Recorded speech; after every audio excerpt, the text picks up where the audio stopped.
Snyderman 8 Golden Rules oleh Ben Snyderman. Yang pertama, strive for consistency. Konsistensi dibutuhkan antar halaman dalam satu aplikasi ataupun antara aplikasi yang masih berhubungan. Gunanya adalah supaya user, terutama novice user, tetap dapat mengenali halaman yang dilihat masih dalam lingkup atau masih memiliki hubungan dengan aplikasi yang digunakan. Seperti yang terlihat di gambar, Instagram memiliki desain yang konsisten sejak 2009 dengan navigasi bar yang sama. Yang kedua adalah cater to universal usability. Dalam merancang antarmuka aplikasi, seorang interface designer harus memperhitungkan jenis variasi usernya dan variasi tingkat pemahaman user terhadap aplikasi. Juga menambahkan shortcut untuk mempercepat bagi yang sudah memahaminya. Untuk pengguna baru, Instagram memberikan instruksi visual seperti gambar paling kiri. Lalu yang sudah pengalaman, Instagram memberikan shortcut agar dapat berganti akun dengan lebih cepat seperti gambar yang tengah dan kanan. Yang ketiga adalah offer informative feedback. Informative feedback tidak harus selalu dengan jawaban dari aplikasi ke user, tetapi dapat berupa perubahan antar muka setiap user melakukan aplikasi. Dengan demikian, user paham bahwa aksinya sudah direspon oleh aplikasi. Sebagai contoh, fungsi double tap pada Instagram memberikan umpan balik seperti pada gambar tersebut. Yang keempat adalah design dialogues to yield closure. Untuk poin ini sebenarnya masuk dari bagian informatif feedback dengan menyampaikan bahwa proses yang dijalankan oleh user sudah selesai. Contohnya pada Instagram ketika user sedang mengunggah konten. Yang kelima adalah prevent error. Sebisa mungkin rancang sistem sedemikian rupa sehingga pengguna tidak dapat membuat kesalahan serius. Jika pengguna membuat kesalahan, antarmuka harus mendeteksi kesalahan dan menawarkan instruksi yang sederhana, konstruktif, dan spesifik untuk pemulihan.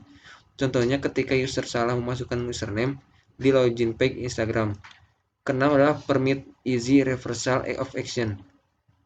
Dalam aplikasi, user bisa saja melakukan kesalahan dan perbaikan kesalahan tersebut harusnya mudah diakses dan dilakukan oleh user. Misalnya saat user menggambar pada Instagram Story, user bisa melakukan undo. Ketujuh adalah support internal locus of control. Dalam interface yang baik, user harusnya memiliki kepercayaan tinggi bahwa aplikasi yang ia gunakan dapat dikontrol sepenuhnya oleh user tersebut. Pengguna harus menjadi inisiator dari tindakan daripada sebagai responder seperti pada gambar berikut. Yang kedelapan adalah reduce short-term memory load. Dengan interface yang simpel dan menarik dapat membantu user mengurangi beban ingatan jangka pendek, sehingga user tidak perlu mengingat banyak perintah dan dapat menghindari kebingungan. Pada gambar, kita bisa melihat navigasi bar.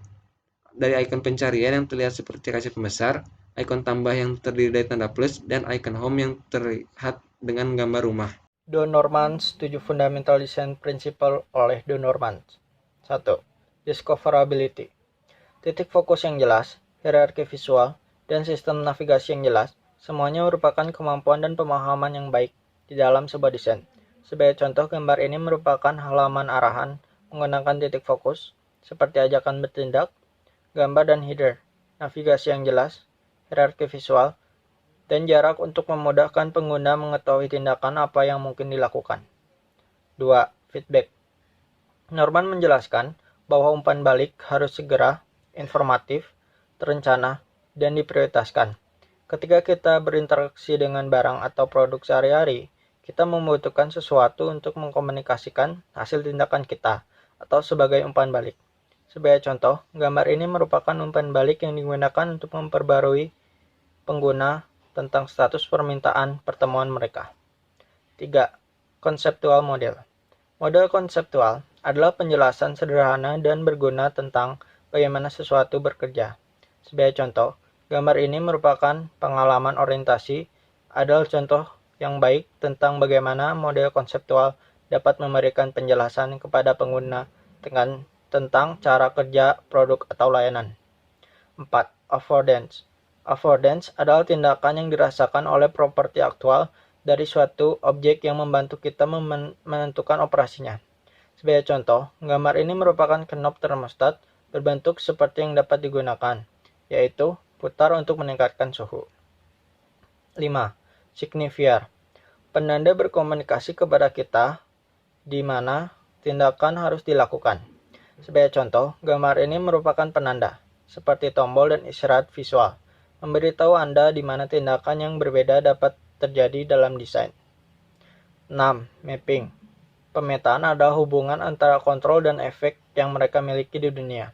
Sebagai kontrol, gambar ini merupakan pemilihan warna menggambarkan hubungan antara kontrol dan elemen terkait yang dipengaruhinya. 7. Constraint.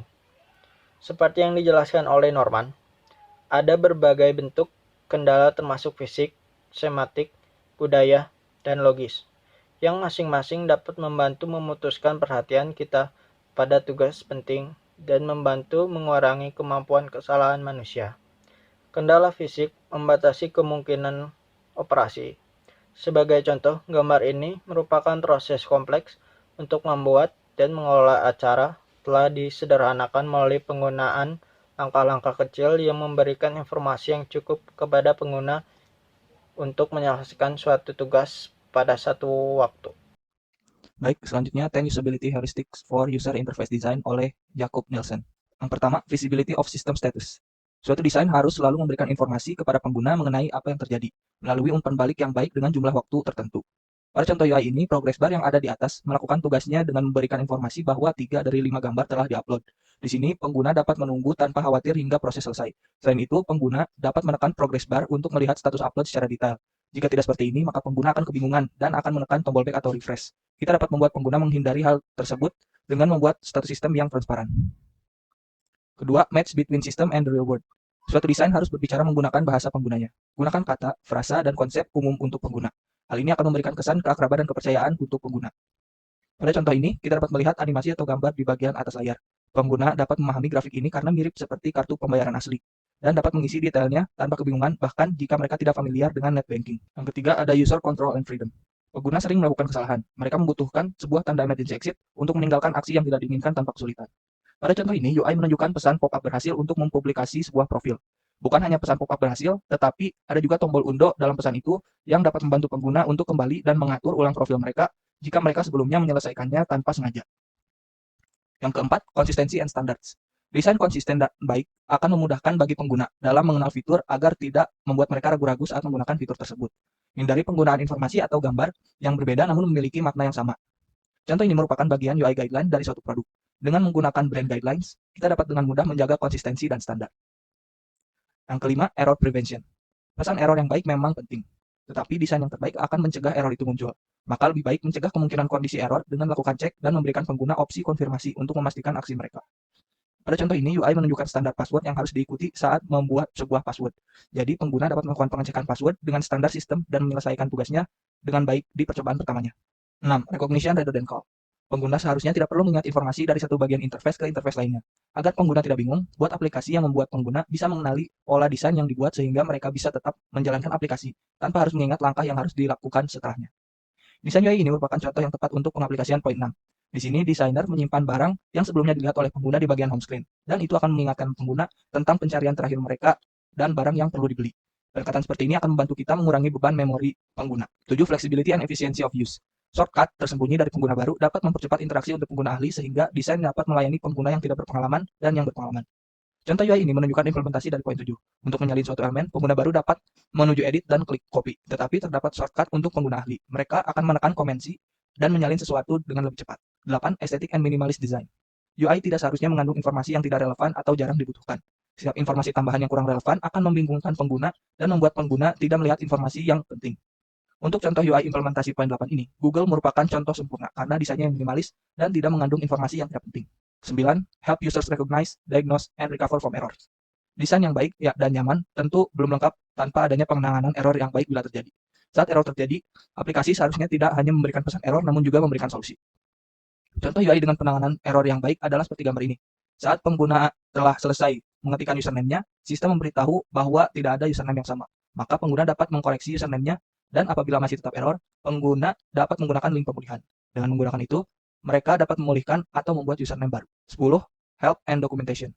Sistem yang baik memang tidak membutuhkan penjelasan tambahan, namun terkadang hal itu diperlukan untuk memberikan dokumentasi dan membantu pengguna memahami cara menyelesaikan tugasnya. Seperti yang terlihat pada contoh UI ini. Kita lebih baik mengelompokkan area-area berbeda dengan cara yang baik sehingga pengguna dapat memilih area yang benar dan mendapatkan solusi. Kita juga dapat menambahkan menu FAQ untuk memprediksi kesalahan pengguna dan memberikan solusi. Menambahkan tombol untuk menghubungi customer care juga akan membuat desain UI kita menjadi lebih baik lagi.